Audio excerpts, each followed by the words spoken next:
Hey everyone, I'm Owen from Rask Finance and welcome to the 6th lesson of the Value of Everything Value Investing video series, a free online course that will help you understand why and how analysts and investors calculate the value of all types of businesses, stocks, assets and more. Visit us at www.raskfinance.com where you can find this spreadsheet and loads of other educational content and courses. Okay guys, welcome. This is the 6th tutorial and it's all about dividend discount models or DDMs. Hooray! This is a really exciting valuation technique and one that is commonly used in equity valuations, so I hope you get a lot from it. Firstly, as always, our disclaimer: the information provided in this lesson is general information for the purposes of education, is not financial advice, so pretty much don't rely on it.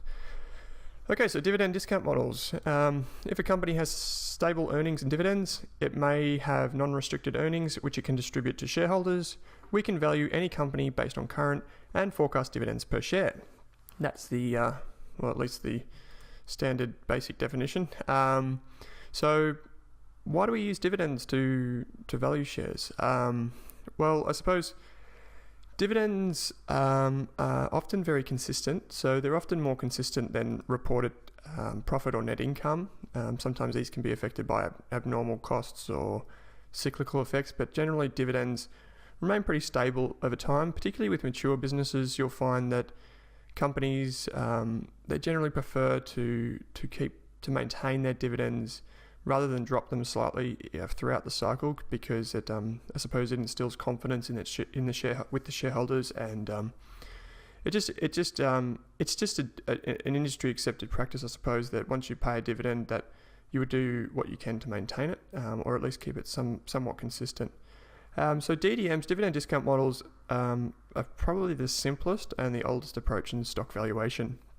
They're very basic, but there's a number of insights that have been gathered over years by both academics and practitioners and investors. So I think it's really good that we are covering them as part of this series. But one of the things that we need to know is that dividends and dividend discount models aren't appropriate for all types of companies that you value. So I've prepared this little graph down the bottom here. This is Woolworths. Remember, Woolworths, the supermarket, is the case study. You can see its earnings over the past 10 years and its dividends, both per share in cents. You can see here in the graph that over time, earnings obviously are more than dividends, which you'd hope. Earnings have been mostly positive up until this point and then fallen away, but the same could be said of dividends. So there's generally a relationship there. The dividends bear some resemblance to the earnings, and that's really important because when we're using dividends as a valuation technique, we don't want to use companies that have dividends that are 1 year they're in, next year they're out, because that doesn't really give us an accurate picture of the economics of the business, and ultimately the valuation won't be as true and as accurate. So I suppose one good feature of dividend discount models is the simplicity, particularly when you're dealing with mature businesses, because you can get, say, a bank, and banks generally have quite complicated financials. So for one, the balance sheet is often flipped around the other way, where loans are assets and deposits are liabilities. So that can sometimes introduce complications when you're working with things like dividend discount models or balance sheet valuations. So dividend discount models can give us a pretty quick and a pretty reasonable assessment of the valuation. So, and my point being that their earnings and dividends are generally pretty consistent. There's generally a relationship there that's quite reasonable. So banks, for example, during economic troughs would lower their earnings, but so would their dividends fall away. And conversely, in peak times, when the economy is growing very strongly, you would see their earnings increase and their dividends increase. So they're normally a good target for the dividend discount model. But anyway, we're using supermarkets, and that's completely reasonable. I think that's fine. So let's just go through what we've got here. So we have the revenue of Woolworths. You can see I've got the 3 years of historicals. If you wanted to, say, go back even longer, maybe 5 or 10 years, you can do that. I've just done 3 for simplicity. Just right click and insert a new column, and then put in the years and update your formulas as appropriate. So we've made some forecasts here. You can see the 2018 F. So probably the question is, where have I got these from? In the next video, which is the discounted cash flow, I've made all the forecasts. So just to keep it simple, I've kept all the forecast information in this spreadsheet under segment report. We'll dig into that a bit more in the next tutorial, but you can see all the forecasts here, all my assumptions. You don't necessarily have to use the segment forecast and segment reports. You could also simply just forecast out revenue based on some sort of growth or no growth or lack of growth if the sales or revenue are falling over time. This information here is just some of the historical figures, just to give you an idea of what we're looking at. Depreciation and amortization, not really appropriate for dividend discount models. It does come in handy when we get to the discounted cash flow, but for this evaluation technique, we don't really need it. EBITDA, don't really need that. EBIT, okay, so once again, this comes from, and you can see all my notes here, you can see this comes from the segment report in the discounted cash flow tab just here. Basically, to get to this figure in the next tutorial, you'll see that we've just simply done a percentage of sales. We've assumed some profit margins into the future, and that gives us an EBIT figure. So I've said, let's just quickly go over one. So where are we? Keep going up. Here we go. So you can see here that I've assumed in the Australian food and liquor business for Woolworths, I've assumed a 4.5% EBIT margin, and overall the group has 4.5%, and then you can see how it changes over time. And then we've used that to go back and forecast EBIT. So right here,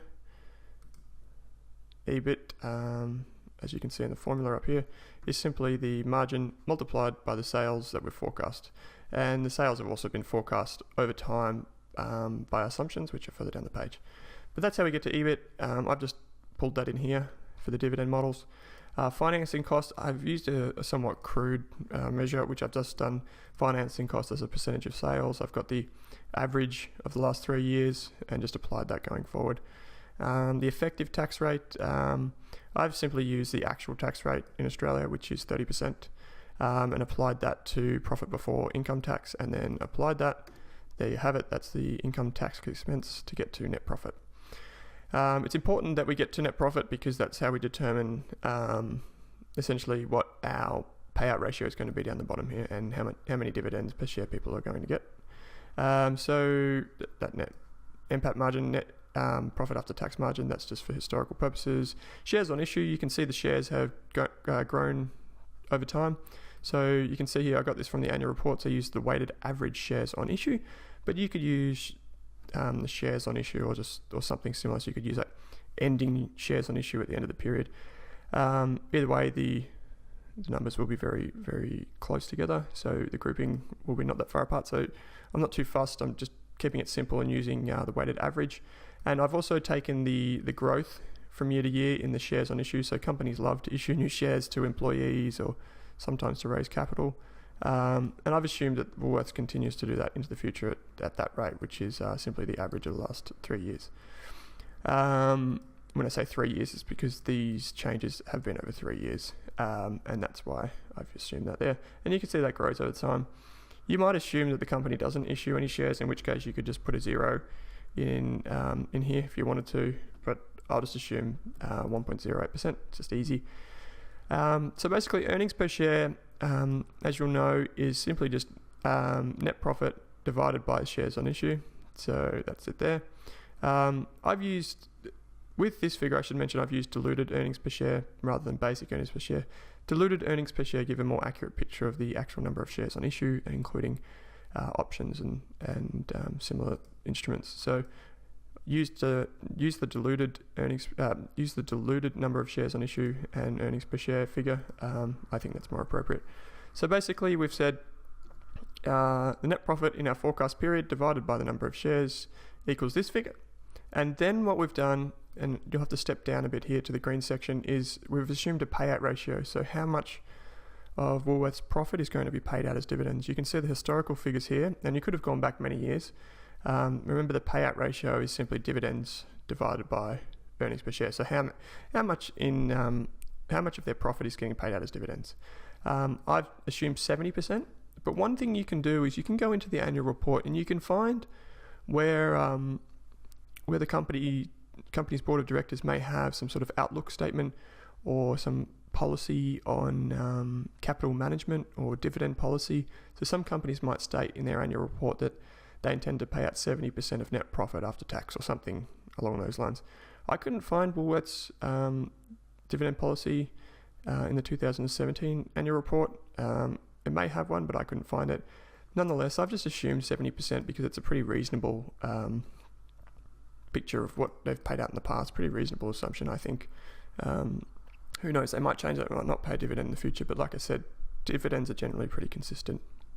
So there's this, and then the payout ratio multiplied by the earnings per share equals dividends per share.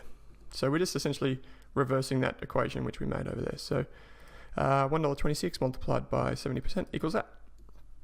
It's that straightforward. So once again, guys, anything in the yellow formatting, you can safely assume that that comes from a formula already on the page. So where we've got these green cells like this, you can go in and put in your own information. But basically, you'd want to leave the yellow bits alone if you're using a very similar company, or if you're using this spreadsheet to run your own valuation, because that outputs the information that we need. So basically, the dividends per share are here, and you've probably already noticed that we've carried these down here, which I'll get to in just a moment. But basically, we've got dividends. So once we've got to dividends, that's pretty much most of the battle for us in a dividend discount model, and this is why it's so simple. So there are a few different actual techniques that we can use, but I'll just run through two of them. So basically, we have the Gordon growth model, which it just assumes infinite dividend growth. So the valuation is, the formula is simply dividends divided by R minus G, which is the required rate of return, or the cost of capital, minus the growth. So is one thing important to note here is that you have to be very conservative with your growth forecasts. Obviously, if you're assuming that a company grows infinitely, not infinitely, it grows into perpetuity, so it grows forever at a constant rate, you generally want to err on the side of caution when it comes to those forecasts, because they're inevitably going to be wrong. So you just have to take a very conservative approach to the Gordon growth model when it comes to growth. So basically, the dividends we know are 84 cents per share. But because the way the formula works is, this dividend here is actually the forecast dividend payment. So the forecast from 84 cents per share is 87 cents. And the way I've got to that is I've said 84 cents multiplied by 1 plus the growth rate, which is here. So essentially we've got 84 cents multiplied by 1 plus the growth rate, or 1.03%. Now you could change that if you wanted to, and you could say 1% growth, 2% growth. I'll just stick with 3%. So in these cells here, you'll see my comments, guys. I encourage you to go through and read them, because it shows you how you can calculate these figures, or at least how you can get pretty close to them with some very simple formulas, and how you can think about it.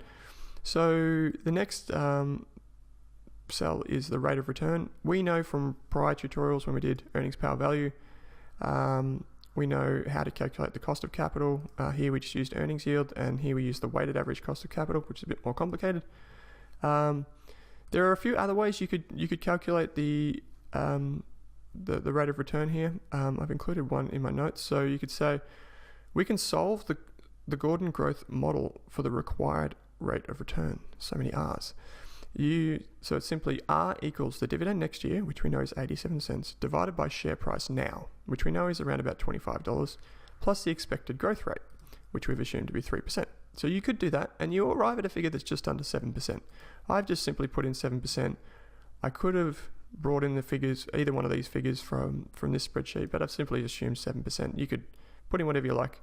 Once again, I just err on the side of caution and say that if I calculate a few different figures for the cost of capital or the required rate of return, I generally just assume the largest figure, because that's more conservative.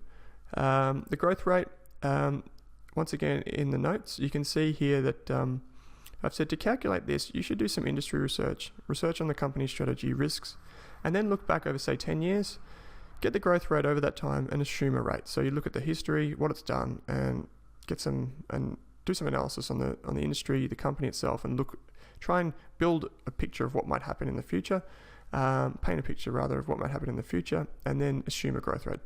Don't be aggressive. That's what I referred to earlier. Just assume a nice modest growth rate.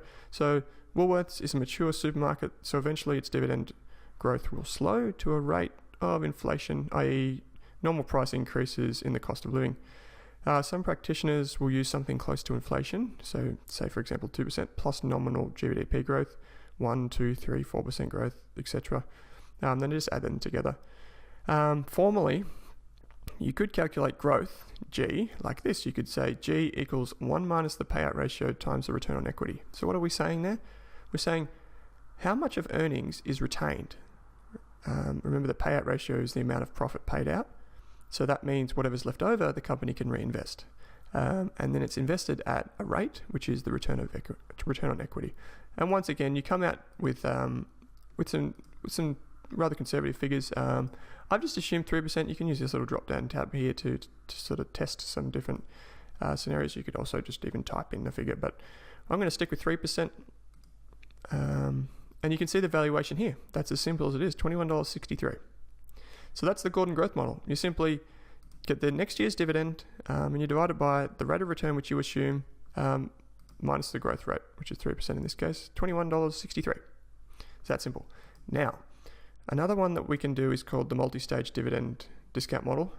This is a little bit, my multi-stage dividend model is, I should say, a slight variation on what you may see in academic literature. So they may imply some different rates, some different discount rates over time.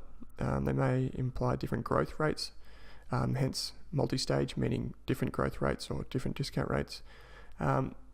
My multi-stage dividend model right here is very different to, well, not very different, but it's slightly different to what you might see in the literature. So basically, you'll know from here that we've forecast dividends by assuming net profit, EBIT, financing costs, income tax, future tax rates, etc. throughout the future. So what I've done here is I've simply said, so in a year from now, 2 years from now, 3 years from now, this is what the dividends of the company are going to look like. So I've done that for 5 years out into the future. You can see they change slightly. In reality, they might stay at 88 cents for a year or two, then go to 90 cents. Generally, companies are pretty consistent and pretty reliable with their dividend estimates. And then we've said, so here are the dividends into the future. Then, after 5 years, the dividends of that company are going to be worth something. So, getting back to our Gordon growth model here, what we've assumed is essentially from next year on, this is how much the company is worth based on dividends, and then discounted that back at these two rates, which is R minus G. With this model, what we've done is exactly the same thing, but in 5 years' time. So I've said at the end of 5 years, which is right here, we've applied the Gordon growth model, which is the same formula that you would have got down in this spreadsheet. The only difference is we're using 86 cents. And that's giving us a terminal value, which is here. But obviously that terminal value is based sometime in the future. In this case, it's based more than 5 years into the future. So how do we get from that figure to a current value for that? Well, we simply discount it back at the appropriate rate, which is 7%. So let's recap here. We've got dividends. Then we've said at the end of the 5 years, Woolworths shares are still going to be worth something based on the dividends that they're going to pay in year 5. So shareholders are still going to be trading their shares and investors are still going to be buying Woolworths shares, and they're going to have a valuation. And we've said that valuation at some point in the future is $22.18. But to get that back to today's dollars, we obviously have to discount it. Just like we did with all of the dividends in the meantime. You can see these dividends are simply the dividends that are here discounted back to today. I've actually got the formula still up here, but that's the same numbers. So we've got all of the dividends discounted back between now and 5 years' time. Then we've got the figure that we calculated in the future at year 5 onwards. We've got the discounted rate, we've got the discounted value of Woolworths shares there. So then all we have to do in this cell to get to our valuation is sum them up. Sum all of these up, and you can see 1944. It's the same as 1944. So if that sounds a bit confusing, I encourage you just to go back into the spreadsheet. Once again, you can download this on our website, and and then simply just look through. Just press, if you're on a Mac, you can press the F lock button, and I believe it's F2, and you can see the formula. Or if you're on Microsoft Excel or something, or Numbers, you can use just a simple keyboard shortcut to get to the formula. But basically, we've forecasted dividends using the financials of Woolworths from the income statement. Then we've broken those dividends down per share to get to here. Then we've forecast those dividends into the future, just here. Then we've discounted them back using the appropriate discount rates here. We've said that in the future, Woolworths shares will be worth something, which we also need to discount.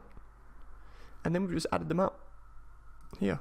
So that's as simple as it is. And you can see that the numbers are actually quite close. So using this constant growth model, we've got 21.63%, 21.63 in dollars rather, and then we've got $19.44 here.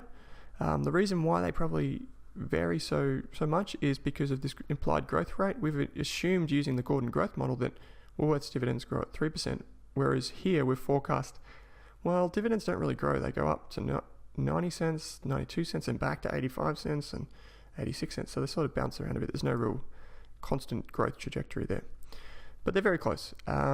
For our purposes, I'm going to use this 1944 because it ties in nicely with our dividend cash flow analysis in the final tutorial. So simply we need to go back to our starting sheet where we've got our valuation output. Wrong button. I'll get this, and I will say that this is this. Now we have our dividend discount model valuation. So how much do we give to it? You remember from previous tutorials that I'm not too keen on some of these other valuation techniques, so I might give this one the largest amount so far. Go like that. We'll take this down to 20%, and we'll take this to 20%. We might go 10% and 10%. Now, does that get us to 100? It does. So there we go. They're not arbitrary ratings. I've actually just done this. I've done this before, and the weightings that I've assumed here are essentially based on my conviction in the valuations that we conducted down the bottom here. So I've said that the relative valuation isn't that robust, so I'm going to give it a 10% weighting. The asset valuation is robust, but it's probably not very relevant in modern times, so 10%. EPV, earnings per value, 20%. Value of growth, 20%. That's probably a bit high for my liking, which we'll adjust down in the final video when we do discounted cash flow. But you can see our valuation is actually coming up on the market price here. So our valuation is $23.12 versus the current market price, which is $24.89. So it's only 8% below. Obviously, we want our valuation to be much greater than our current market price for us to buy the share, because we want that margin of safety, which we don't have. So that's dividend discount models, guys. It's quite a simple technique. All you need to do is really forecast the dividends, which we do the bulk of the work here, or not, and just simply use the Gordon growth model. For the record, I use this model quite a bit in when I want to get a quick read on bank shares. So banks, like I said, become very complicated. So one thing I'll do is I'll look at what the business has done historically. I might look at its asset growth, that is its loan growth. How mature is the market? Where are we in the cycle? And then I'll look at its dividends. I'll make a forecast for next year, just a quick one. And then I'll use some sort of standard rate of return, or use the capital asset pricing model or earnings yield of peers. And then just to simply apply a growth rate, which is around about GDP, simply because that's, for a bank, a mature company in a single market, that's generally a pretty reliable indicator of the growth that can be expected throughout the cycle. And then it will give me a valuation. So I can get a very quick read on the bank valuation using this model. But because we've gone to the effort and made all of our forecasts, I prefer to use the multi-stage dividend model here. Once again, it's a slight variation on academics and maybe other practitioners in the field. There might be some listeners, some viewers watching this that think that I've done it wrong, and that may be the case. But ultimately, I think valuation is more of an art than a science, and this is how it makes sense to me. And I'm very comfortable with these forecasts and the way I've discounted them back. Okay guys, so that's the end of the tutorial. Remember, if you have any questions, find me on Twitter with the handle @OwenRask or with @RaskFinance. More than happy to answer your questions. Send me an email. Don't forget you can access this spreadsheet on our website, which is www.raskfinance.com, where we also have many other courses, some podcasts and some tutorials. So until next time when we get into discounted cash flow analysis, the best one of all, I'll see you then.